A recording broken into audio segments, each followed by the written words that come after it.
Hi everyone. Sorry that we started a bit late. We had a few technical difficulties, which we hope we've managed to iron out right now.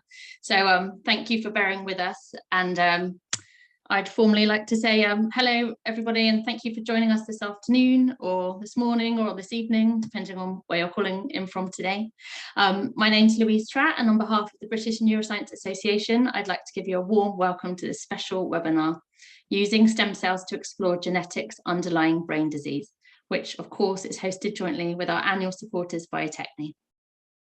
So just before we start, and while people are still joining us today, we have just a few housekeeping rules to go over. We'll be using the chat and the Q&A function today. Please do feel free to say hello and let us know where you're watching from in the chat. But if you have any specific questions for our speaker today, then please make sure you're using the Q&A function for these. So you should see both the chat and the Q&A buttons at the bottom of your screen. So there'll be a Q&A session after the talk with a chance for you to ask our speaker any questions. So feel free to post your questions anytime during the talk and we'll pick them up at the end. You'll have the option to ask these questions anonymously if you wish to do so. I'd like to take this opportunity to remind you that this webinar is being recorded with the permission of our speaker today and will be available to watch on demand on the Biotechne website and the B&A YouTube channel. And finally, just a reminder to please adhere to the B&A Code of Conduct for webinars and engage respectfully online.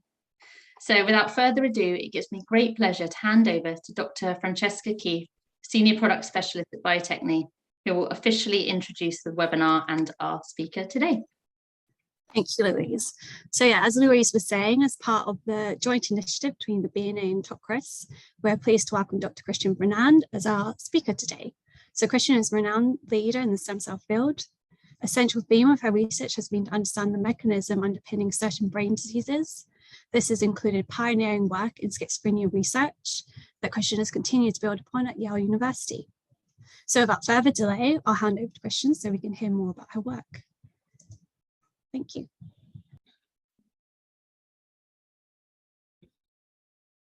Hi, I'm so excited to be here today and to share our work. And so I'll, without further ado, dive in here. Hopefully someone will ping me if you can't see my slide. But today I'll be talking about using stem cells to explore the genetics underlying brain disease. And that's important because brain diseases are highly heritable. I'm going to use schizophrenia as the first example here and frequently throughout my talk, because amongst psychiatric diseases, it is actually the most heritable psychiatric disorder. And so what I'm showing you here is an estimate from twin studies. The heritability of schizophrenia is about 80%. And this has been found through a number of recent studies. But I want to point out that the genome-wide association studies looking at the common variants linked to disease risk are explaining only about 24% of schizophrenia. So we've got about a third of that known heritability explained for schizophrenia. And as you expand this thought across the spectrum of psychiatric disorders, what you see, first of all, is that there's a great variation in the extent of heritability from schizophrenia at the top to, I think expectedly, depression and post-traumatic stress disorder at the bottom at about 1/3 heritability. And that makes sense. There's huge environmental contributors to PTSD, obviously, and a number of other psychiatric disorders. But we also see this consistent discrepancy between the genetics that we know exist and the genetics that we can explain.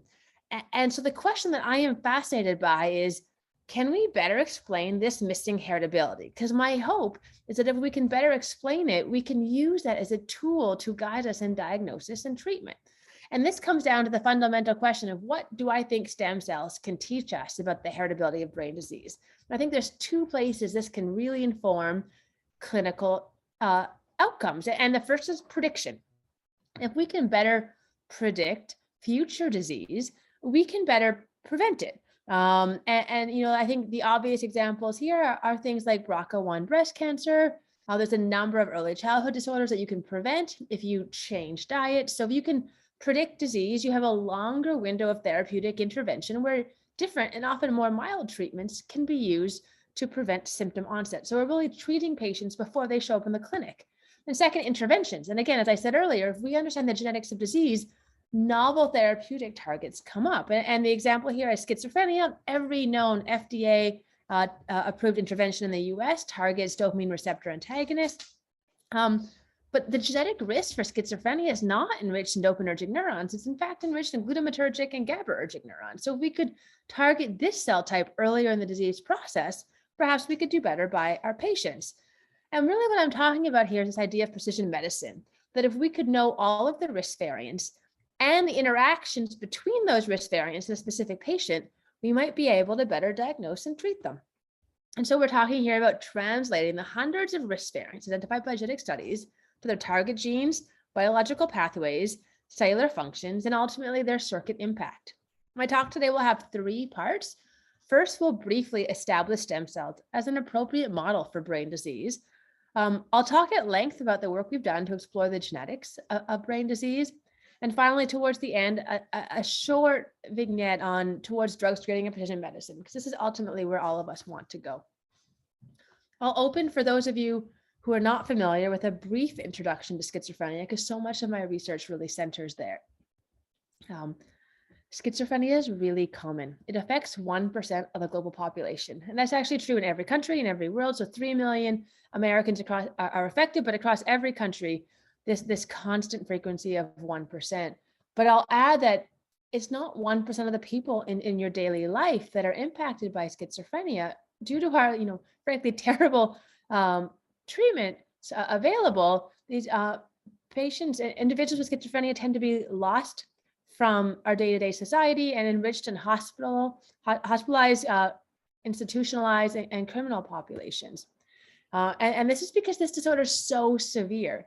Once diagnosed, individuals have an elevated risk for suicide, 1 in 10, for substance abuse, 1 in 2 will have a drug or alcohol abuse problem, unemployment, 9 out of 10 will not hold a full-time job, and homelessness. So 1 in 5 will be unhomed and not have a stable place to live. And there's no cure for this disorder. And again, the estimates of heritability range from 80 to 85%. So the genetics underlying schizophrenia are also incredibly complex, and they encompass a lot of the causes we see across the spectrum of psychiatric disorder. So on the right here is an illustration of all the ways that one might imagine one could inherit genetic risk for disease. And what we think about in high school biology, Mendelian disease, where if you inherit a variant, you have a disease, that does explain a subset of schizophrenia. Perhaps 5 or 10% of cases have very rare variants that are infrequently found in controls and enriched in patients. And these types of rare variants I've circled here on the left, they're enriched for large copy number variants, the dots in green, and protein truncating variants that cause loss of function in about a dozen genes. And so again, each of these variants occurs in less than 1% of the population and imparts very large effects when inherited. And in most of the known genetic risk for schizophrenia is actually explained by these common variants. There's over 270 in the most recent GWAS, but each of them imparts less than 1% increased risk for schizophrenia. And of course, rare variants of small effect would be hard to find, and common variants of large effect would be unusual because then all of us would have the disorder. So if you add up all of the risk variants that any given person inherits for schizophrenia, you get a polygenic risk score. And as you can see here, the blue control scores are in fact less than the red schizophrenia scores. So that's helpful, but they're not diagnostic. There's almost no score that you can see in the red curve that at least one control is not capable of also having. And so as a group average difference, these are substantial and significant, but informing a single individual, these are not so useful yet. And so we got to do better. And I'm hopeful that if we can revise polygenic risk scores, this will improve diagnostics, predict clinical trajectories, and help us discover novel therapeutics.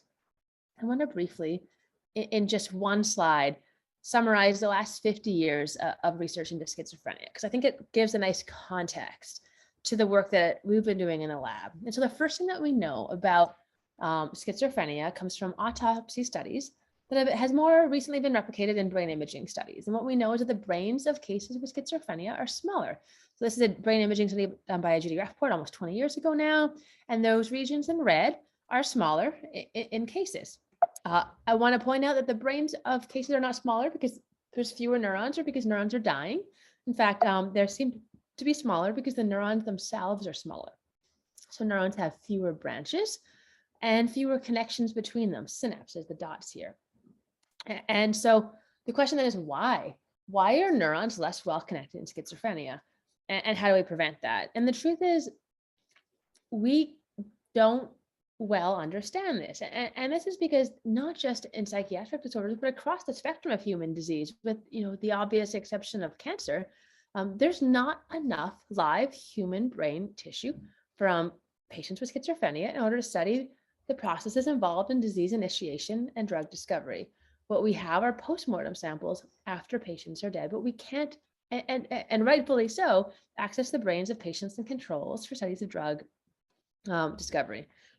It's true that there are mouse models of schizophrenia, but I always point out that even though I was not trained as a neuroscientist, even I can tell the difference between a mouse brain and a human brain, and this remains true when you scale for size. This is not to discount mouse models. They are hugely informative at revealing the complex interactions between genes, circuits, and behaviors, but they fall short in a few places. All models are imperfect. And where mouse models fall short is they don't well capture the impact of non-coding common variants. And that's because these non-coding variants are infrequently conserved between mouse and humans. And so genetic variants not present in mouse can't be tested there. And second of all, as anybody who's done mouse breeding knows, it's hard to look at the complex interactions between variants. Even a double knockout involves huge amounts of breeding, or a triple, but we're talking about hundreds of risk variants. We just can't breed them all into mice. They're difficult to engineer and breed. And so this really lies at the intersection of where I think human stem cell models are really uniquely suitable for helping us understand. And what we're able to do is we're able to generate stem cells from lots of people. Some of them can be controls, some of them can be cases. We program those to induce pluripotent stem cells that are capable of making all the cell types of the body, but are also easy to engineer now with CRISPR-based methods.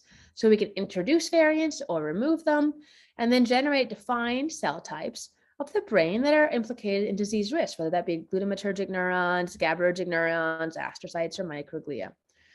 Before we begin comparing now cells from patients and controls, I do think it's important to benchmark these cells to those found in the human brain. This was an analysis led by Gabriel Hoffman a few years ago now, where he took hundreds of postmortem brain samples available through the Common Mind Consortium, the Allen Brainspan, and GTEx. They're colored here in blue, with the darker blue samples being those prenatal ones. And then he took neural progenitor cells in green and neurons in orange derived from stem cells from my lab, from Tracy Young Pierce's lab at Harvard, and Guli Ming's lab while she was at Johns Hopkins. And they're colored here in green and orange. And what you can see is that where the neurons intersect with the human brain samples, it's the fetal samples. And so we know that we're not making disease in a dish models. Rather, we're making disease risk in a dish models. We're modeling the predisposition to brain disease using stem cells. The first way that we thought about doing this, again, was case control comparisons, asking if neurons derived from cases differed from those from controls. And here is a really old figure, which reminds me to point out that at this level of magnification, you really don't see differences in the neurons that we derive from controls in patients. And that's important. Patients walk and talk and breathe just like you and I. At the most levels, these neurons should be the same, but we could find subtle ways in which they differed. The first way was a really simple assay looking at a protein known to be in the synapses, the connections between the neurons, PSC95, relative to dendritic protein. This is a very underpowered study. We were just looking at 4 patients and 6 controls. But why I highlight this is that it was actually replicated by an independent group in Israel using different patients, I think 3 cases and 2 controls, but using the exact same assay. And so here we have, idiopathic phenotype replicated in 2 labs. While the original reports couldn't show differences in neuronal firing, a few years later, Diana Yu, using the same stem cell lines that I had derived, was able to show deficits in the frequency and amplitude of synaptic activity in those neurons derived from patients. And around the same time, when I started my own lab, looking for a faster assay that didn't take 3 months of maturation time, we were able to show that neurons from patients migrate slower. And we think this is a proxy of the synaptic activity phenotype, just something faster we can look at. And so the question here is why? Why are neurons different Or why are they firing at different rates from patients versus controls? And if we can understand why they're firing differently, does this teach us anything about schizophrenia? Do the molecular causes underlying these in vitro phenotypes represent genetic risk factors for schizophrenia? And so when I started my lab, this was really the question that I pursued in collaboration with Gong Fang. We profiled genome-wide RNA expression differences and microRNA expression differences and protein differences between, again, 4 patients and 6 controls. And we began to find differences that we were linking to microRNAs. And so here we're directly measuring microRNA levels by nanostring. And I'm able to highlight here that Mir9 was highly abundantly expressed in case and control derived NPCs. And it was the most perturbed in patient-derived NPCs. And independently, Gong, looking at our RNA-seq, which didn't measure microRNAs, but could impute them looking at changes in the target genes, also highlighted Mir9 as the most perturbed microRNA. And this microRNA, it turns out, is linked to neural differentiation and neural migration. And so we overexpressed Mir9 in patient NPCs and ameliorated that deficit in neural migration. And we knocked down Mir9 in control NPCs and recapitulated that deficit in neural migration. We reproduced this phenotype across a larger number of cases, now looking at 14 cases and 16 controls. Here I'm showing you a meta-analysis across all of them. And again, what I'm showing you here is a group average difference. On average, the patients had a reduced Mir9 expression, but it was not diagnostic. So all patient NPCs had Mir9 levels less than the median value of the controls, but for the most part, they were still in the control range. But this signal is being driven by the bottom half of patients who have values less than the bottom quartile of controls. And so this is a subsetting effect where we're lucky that the subset of patients is large and the effect size in that subset is large. But nonetheless, this study took us 5 years and my entire first R01 to pull out this one candidate. And I love to highlight that at the same time we published, a graduate student, Matthias Hauberg, did a meta-analysis of the recently released PGC2 data and pulled out the same microRNA as enriched for targets linked to schizophrenia. And so this was really the guiding force in helping me realize that it's better to work with geneticists and help them test their hypothesis rather than trying to discover things in our cohorts, which frankly remain, too small. So moving now from idiopathic case control cohorts, we're looking at a genetically defined cohort. Here we're looking at a rare variant, Neurexin-1, and I'm highlighting here this copy number variant study by John Sabat's group, highlighting that Neurexin-1 deletions are the second most significant deletion linked to schizophrenia risk, and in fact, the most significant link to autism risk. This CNV is interesting because of all the ones on the plot, it's the only one that impacts a single gene.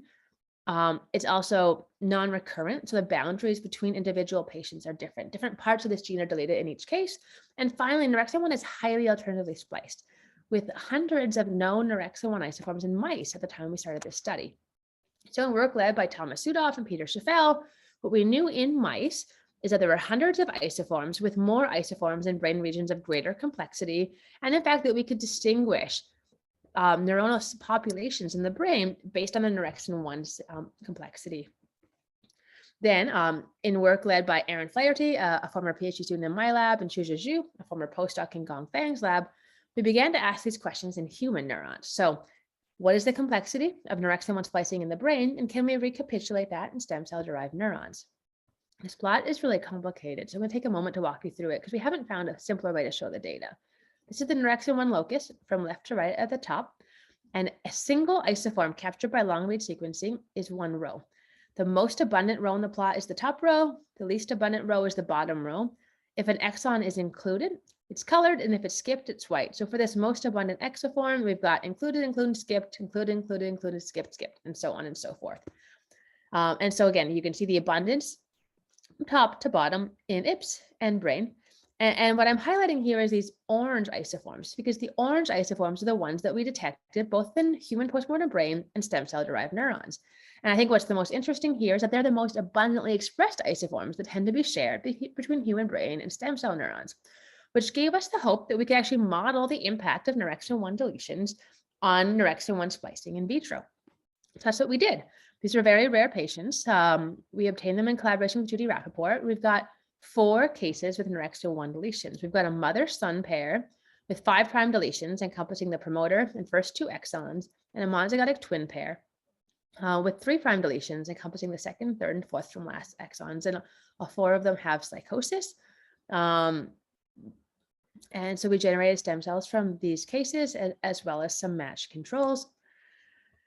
And again, these are heterozygous deletions. So 1 wild type copy, 1 mutant copy. And first thing that we did was we compared the neurons by single-cell RNA-seq.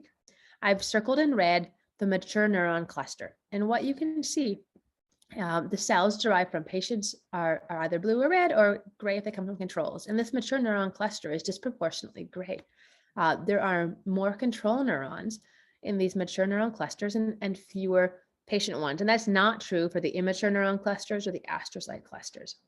The neurons as well have less branching, whether they come from 5' deletion or 3' deletion carriers. And the neurons fire less over time, whether they come from 5' or 3' deletion carriers. So all neurons, when they're very young, don't fire, but those controls really ramp up activity over time, but the patient-derived cells just don't do so to the same extent. And the question that we really want to ask is why? Why are patient-derived cells firing less? Is it because one really critical anorexin 1 isoform is 50% decreased? Is it because many of the hundreds of isoforms are 50% decreased?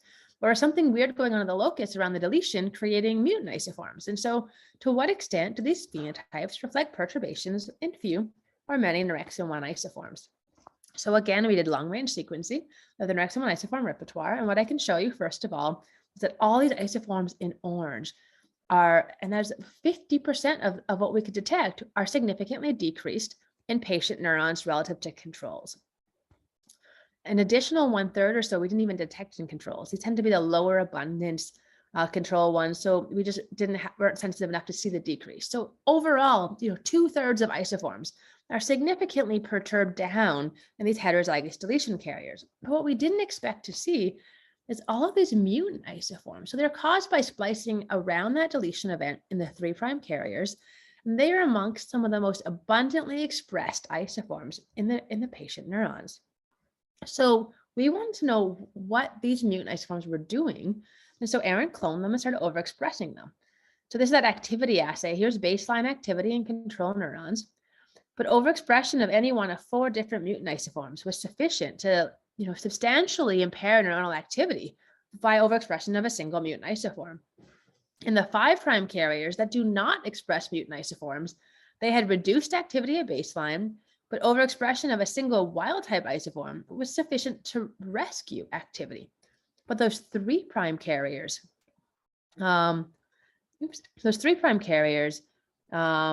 could not be rescued by overexpression of wild type isoforms, and we couldn't make them worse by further overexpressing additional mutant isoforms. And so we think that phenotypes are occurring through 2 mechanisms: a loss of anorexin 1 dose in all cases, and the additive effect of mutant isoform activity in a subset of patients. And how big is that subset? Well, in this case, it's about 20% of anorexin 1 cases we predict from the genetic studies might be producing mutant isoforms. And so this talk of precision medicine gets more and more complex. It matters not just what gene is mutated in the patient, but also where in the gene and how. And so finally, now we'll move to the most complex form of genetics, and that's the common variants that all of us inherit, but patients inherit a few more. This is the 2018 GWAS study of schizophrenia with 145 hits. So each place in the genome, there's a significant association with schizophrenia as a vertical line.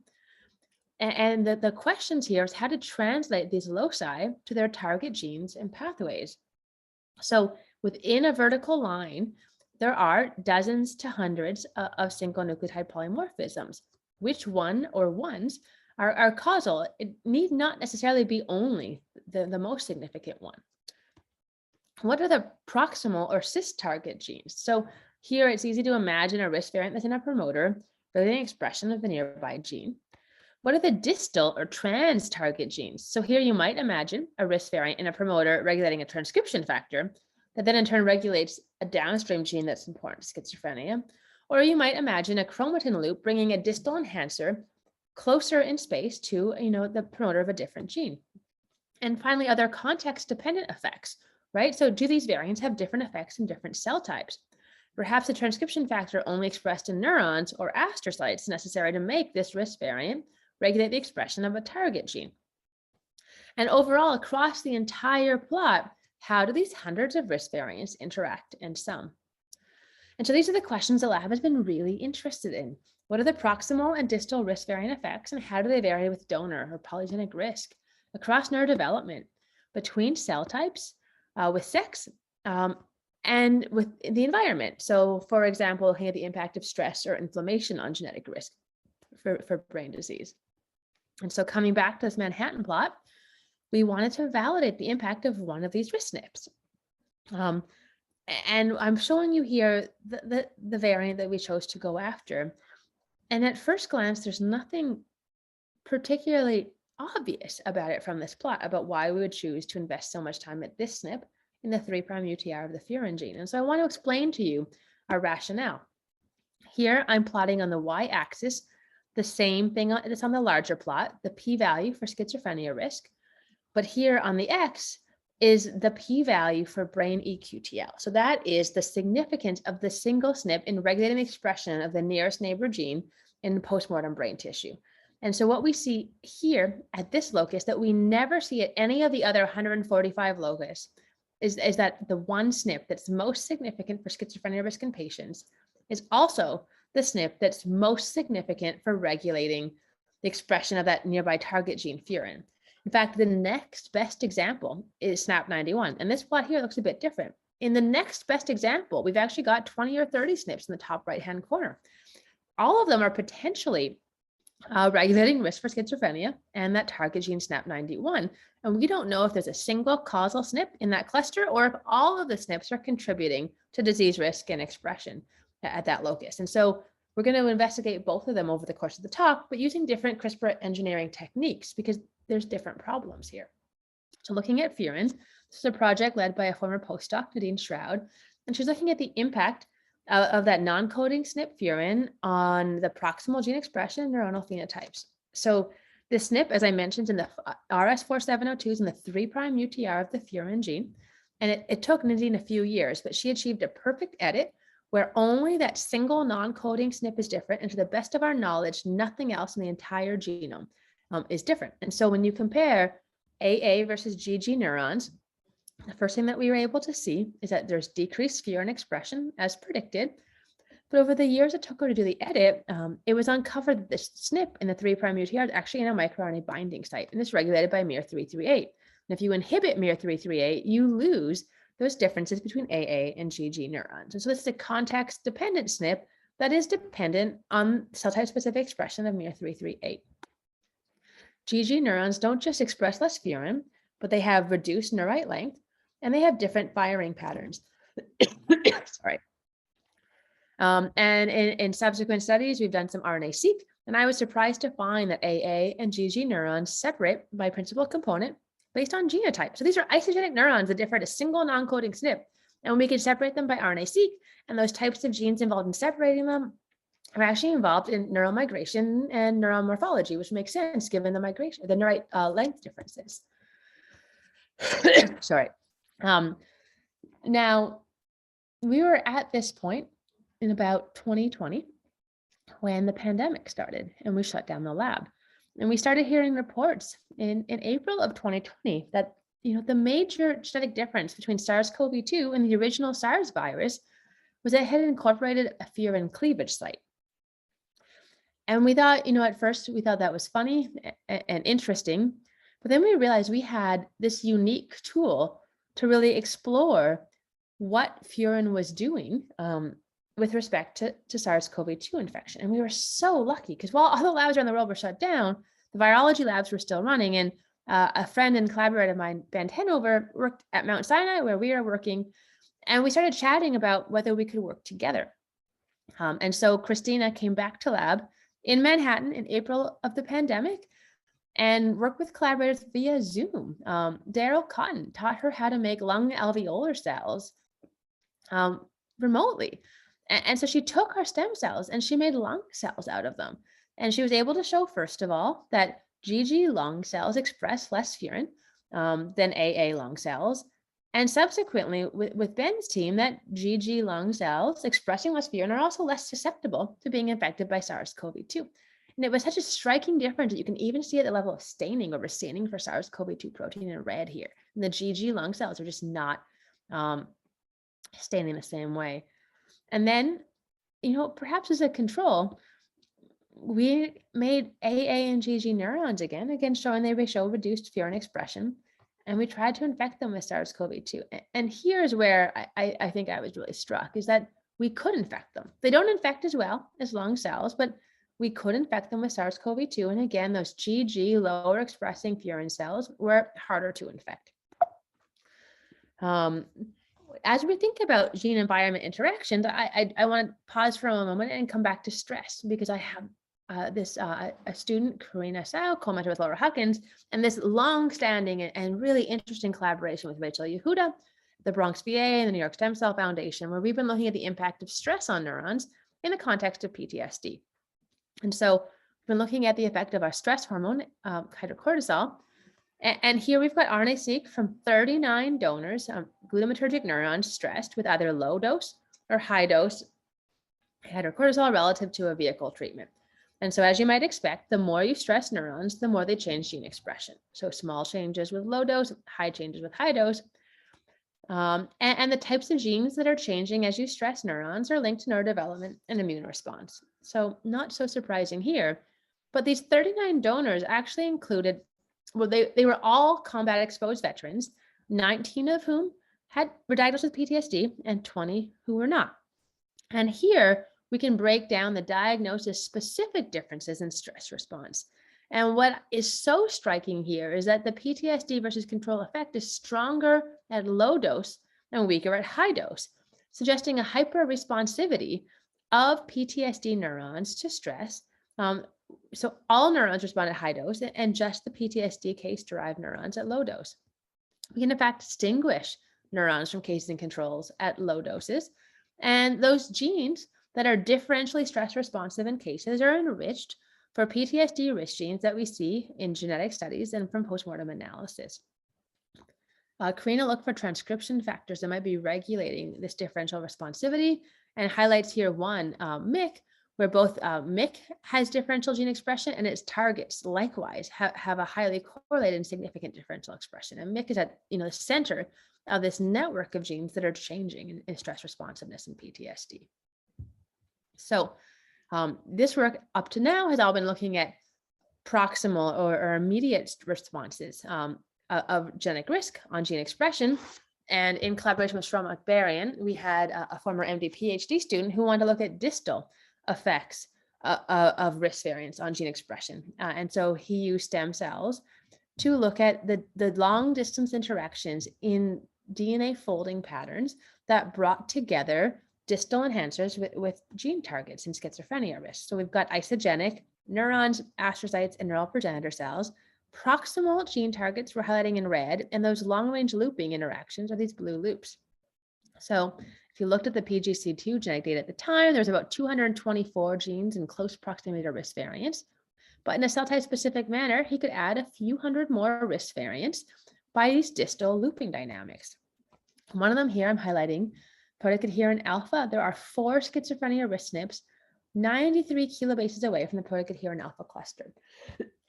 We predict that these are regulating these 3 genes via a chromatin looping.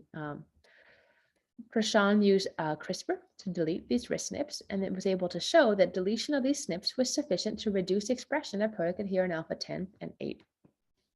This project's been followed up by Sam Powell, another MD PhD student co-mentored by Shram and I, who now, rather than being, content to compare neurons and astrocytes, is comparing 3 subtypes of neurons, dopaminergic, GABAergic, and glutamatergic neurons.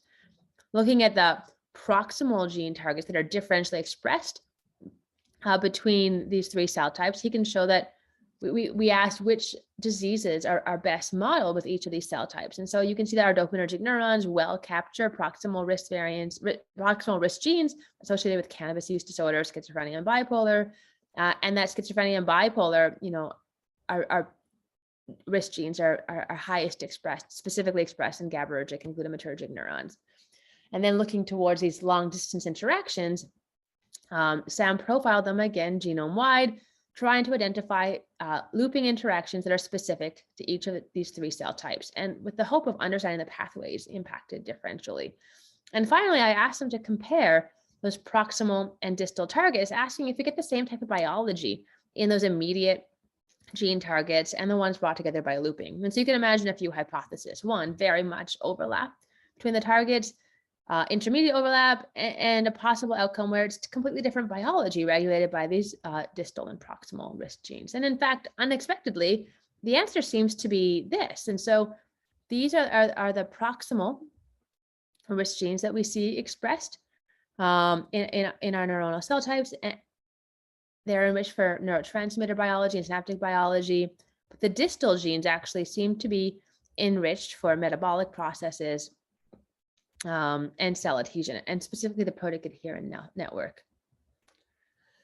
So the final question that I think is really interesting is, how do risk variants sum? And so I've got a number of folks in the lab asking this question. Michael is asking about additive effects of schizophrenia risk variants within and across pathways. Adrian's looking at co-expressed gene networks and how they impact Alzheimer's in microglia neurons, and Malin's looking at convergence between schizophrenia and autism risk genes. So towards asking about additive effects, we need a tool to manipulate risk genes at scale. So this was set up by Sukman Ho, a former PhD student in the lab. Here we're using CRISPR-A to activate and CRISPR-I to inhibit expression of our target genes, SNAP91 and tSNARE. So you can see our targets are the most perturbed gene by RNA-seq, but there's a lot of downstream genes changing as a consequence of changing these target genes. And those downstream genes are enriched for brain and synaptic function. And we can track this all the way to the synaptic level. So reciprocal changes in this one gene, SNAP91, increasing SNAP91 increases synaptic activity, decreasing SNAP91 decreases synaptic activity. But again, one gene at a time, and the goal was to getting towards a combination. Our first combinatorial study was led by Nadine Shroud, and we're looking here at 4 genes. She compared the RNA-seq profile of perturbing 4 proximal risk genes in the disease-associated direction, one at a time. She computationally generated an expected additive model of the genome-wide changes she expected to see if you were to manipulate all 4 at once based on summing the individual RNA-seqs. And then we did the experiment. We measured the impact genome-wide of combinatorial perturbation, and we asked how good the model was. And any differences between what the model predicted and what we observed, we called synergy. Turned out the model was really good. 82% of the time, genome-wide changes matched what we predicted by simply summing the impact of additive effects. But 7% of the time, genes were more down than we expected. And those genes that were more down were enriched for neurotransmitter genes. And the genes that were more up were enriched for the rare and common variants associated with bipolar. But again, this is just 4 genes. And coincidentally, 3 of the 4 of them were already associated with schizophrenia or with synaptic function. So we prioritized these on the strength of the EQTL signal, but they had shared biology. And we wanted to know if this impacted the outcome. And why do we care about synergistic effects and whether there's shared biology? Well, I'll walk you through the question and our model here. So this is a model genome. All the red slashes are potential risk variants for schizophrenia. Those that regulate genes involved in synaptic function have purple boxes. Those that are involved in epigenetic function have green boxes, and those involved in inflammation are blue. So person 1, they've only inherited 4 risk factors, but all of them regulate synaptic function. Person 2 has inherited more risk. None of it involved in synaptic function, but they've hit some, but not all of the risk variants linked to epigenetic function. And person 3 has the most risk, but very little of it's concentrated in any single pathway. So who has the greatest risk for schizophrenia? The way that we classically calculate polygenic risk would give person 3 the highest score. But the question here is really, is that accurate? And does context matter? Does person 1 actually have a higher risk since they've saturated the effect in one pathway? And right now we don't know this answer. And so that's the question that Michael was helping to ask. So we went back into that EQTL data set. Instead of picking the top 4 schizophrenia genes, we pulled out the top 15. We took the top 5 genes with synaptic function. the top 5 genes with epigenetic or regulatory function, and the top 5 genes with neither synaptic nor regulatory and no relationship to each other, so multifunction. And we took random mixtures of these 5, 10, and 15 genes, and Michael conducted RNA-seq, high-content imaging, and activity assays, multi-cluster array, to ask how good the additive model was at predicting combinatorial effects. And so it turns out in both the synaptic and the regulatory groups, we did see synergistic effects, but we did not see it in the multifunction group. And there was some overlap in the genes that were synergistic between the two groups. And we were also able to see increasing synergy as we increased the number of genes. There's a lot more biology here, but I don't have time to go into it, unfortunately. And I'll pivot gears from that arrayed screen that Michael led. So that's, one guide RNA per well, one perturbation per well, to a pooled screen led by Atrin and Kayla in the lab. And so again, an arrayed screen is like a classical drug screen, one drug per well, one guide per well. And a pooled screen would be the equivalent of putting all the drugs in one well, which of course we can't do, but we can do this with guide RNAs if the assay ends up being single cell RNA-seq. So if we put all the guide RNAs into the population and then read out, if we can call the guide RNA that went in and the single cell RNA-seq that came out, we can match every guide to the impact it had on single cell sequencing. And so this was a project that was analyzed and led by Kayla Townsley, a really fantastic PhD student co-mentored by Laura Huckins and I. So we prioritized the genes for the screen using the PGC3 GWAS using 2 different strategies. So there was a 5 gene list that looked at co-localization of EQTLs and GWAS, as we've done for all of the other studies so far in this talk. And then a 7 gene list that also incorporated epigenetic data. And so Kayla looked at the convergence of the downstream gene expression changes across these gene targets, showing that it increased with polygenicity. So very little convergence in the 5 target list, substantially increasing convergence in the 7 target list. And when you add these 2 together to get the 12 gene list, we get a lot of convergence between these 12 genes focused on, neurodevelopment, migration. Now looking at cellular components, again, increasing convergence with gene number and large amounts of it focused on synaptic function. Looking at the signaling and receptor enrichments, again, increasing with gene number, and highlighting here neurotransmitter and synaptic signaling biology. These E genes with shared biological function show distinct convergent networks. So those 12 genes, 6 of them fell into the signaling category and 6 the regulatory pathway. And you get different convergent networks. Signaling converged on neurogenesis and neural activity, and regulatory converged on secretory pathways and homeostasis. And from these convergent targets, you could identify drug targets based on known psychiatric medications. So we pulled out voltage-gated potassium channels as a convergent target, cholinesterase as a convergent target, and the known antipsychotics loxapine as a convergent target. And so I think this is a really interesting way of discovering novel targets by looking at the convergence of risk genes. Pivoting a little bit briefly to Alzheimer's, Atrin Li, an assistant professor on my team, collaborating with Bin Zhang and Mingwei Wang, validated a co-expression network identified from hundreds of postmortem Alzheimer's brains. So here we've got this network M64 that's being driven by ATP61A. Atrin was able to show that knocking down expression of ATP61A altered neuronal activity and neuronal firing. Mingwei predicted that a drug, NCH51, would restore ATP61A expression, which it did, and it also increased neuronal activity. And so here we're predicting drugs and testing those drugs on their predictions that come out of postmortem brain. And so the final question that I'll leave you with as I wrap up this talk is clinical drug responsiveness predictable? If we find a drug through a drug screen, can we match it to the right patients in the clinic? So here was our first drug screen along these lines. So classical drug screenings conducted in these cancer cell lines.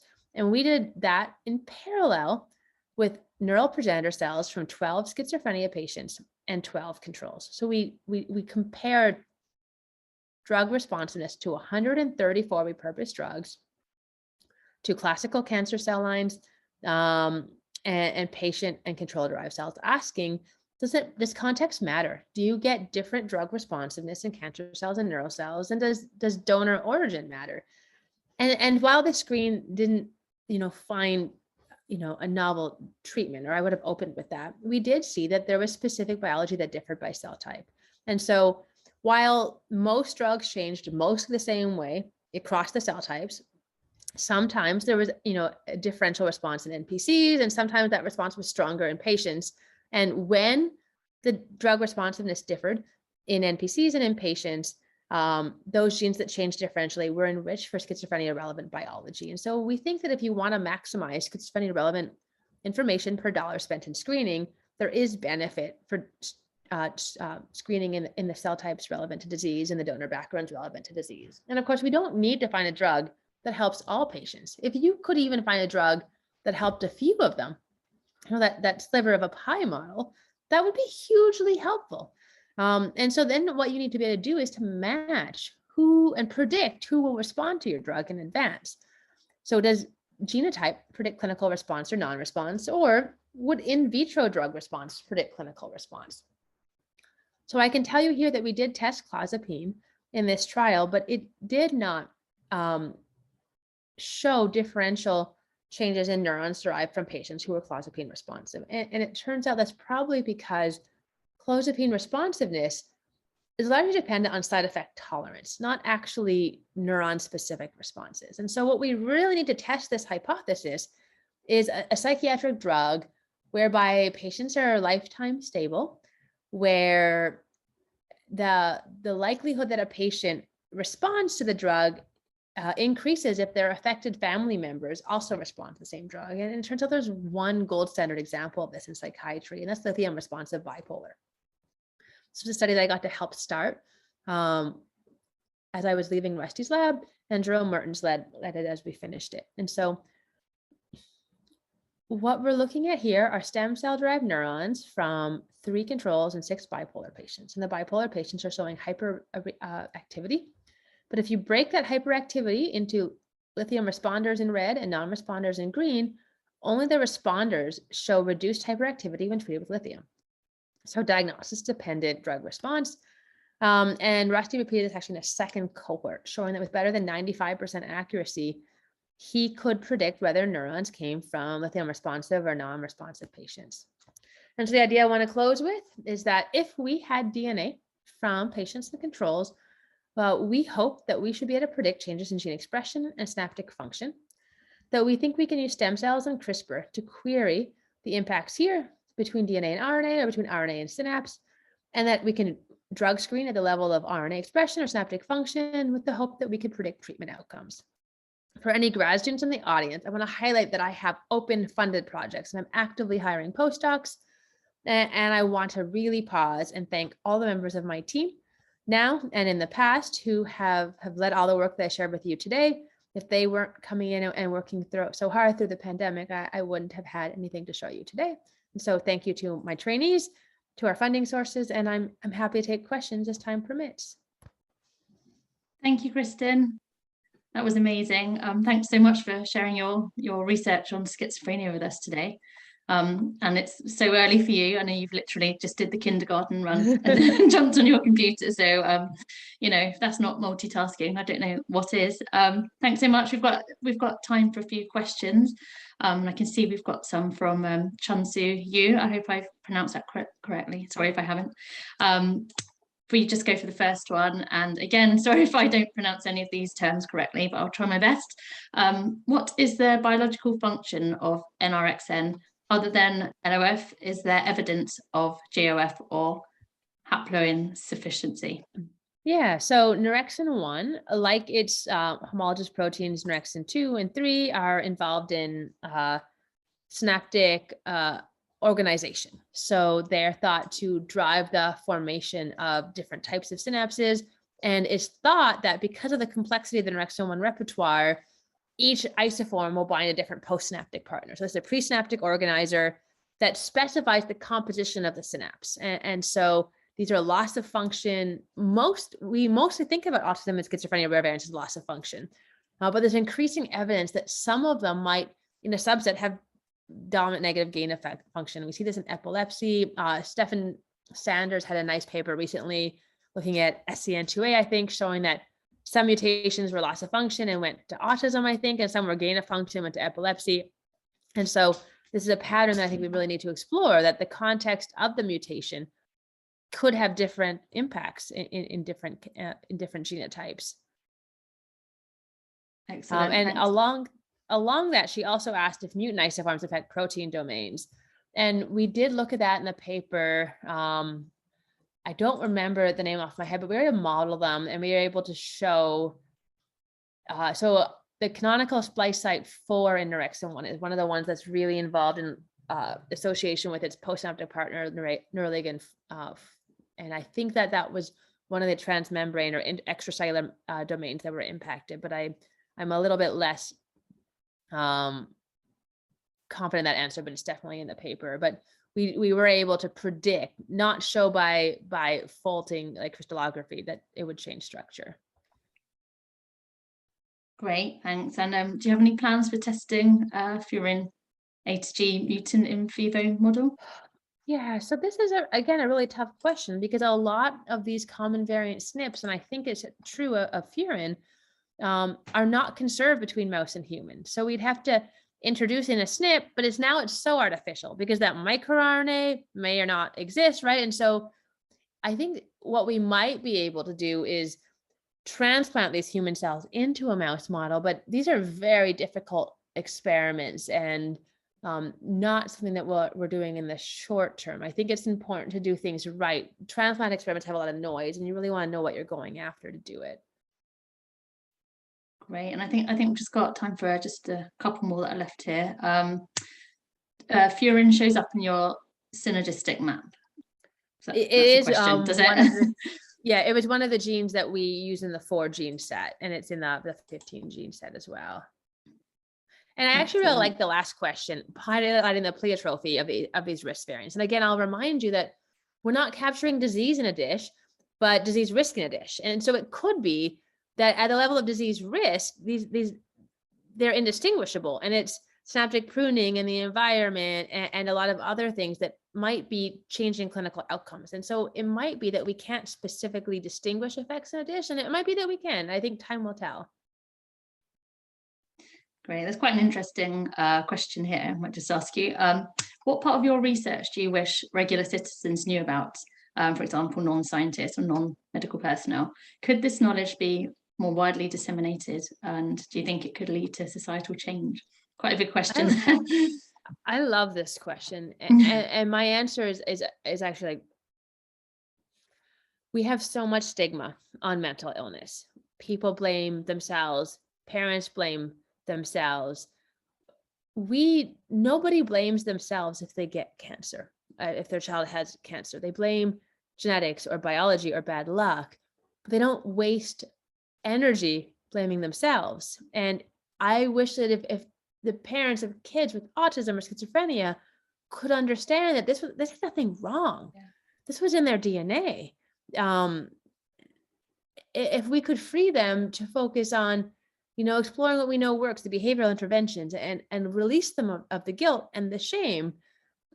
I think that I remember being a postdoc and seeing bus shelter ads in San Diego that said, if you think you have depression, go see a doctor. If you think your friend has depression, encourage them to see a doctor.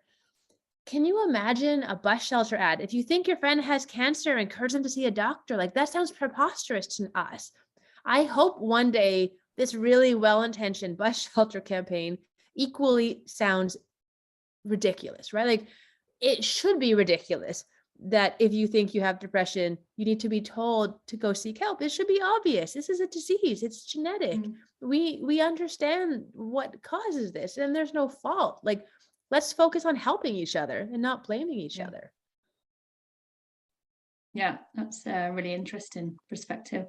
I think there are a few more questions, but I think actually we better close the webinar for today. But what we could do is take any sort of leftover questions, and if you don't mind, Kristen, if you're happy for us to send out your email address to the people that have registered to this webinar, then we can sort of kind of hook you up that way. And somebody else has asked whether the presentation will be recorded, because their signal was very poor. Sorry about that, but yes, it will be recorded, and it will be available on the BNA YouTube channel and the Biotechne website. So what we'll do is we'll get that up there and we'll send that out to everybody who's registered today. So I think that's it for this afternoon. Thank you so much again, Kristen. Thank you for joining, everyone. And thanks for everybody for joining today. I hope you found it interesting. And thanks, Frankie, as well. And we shall follow up with you again soon. Take care. Bye.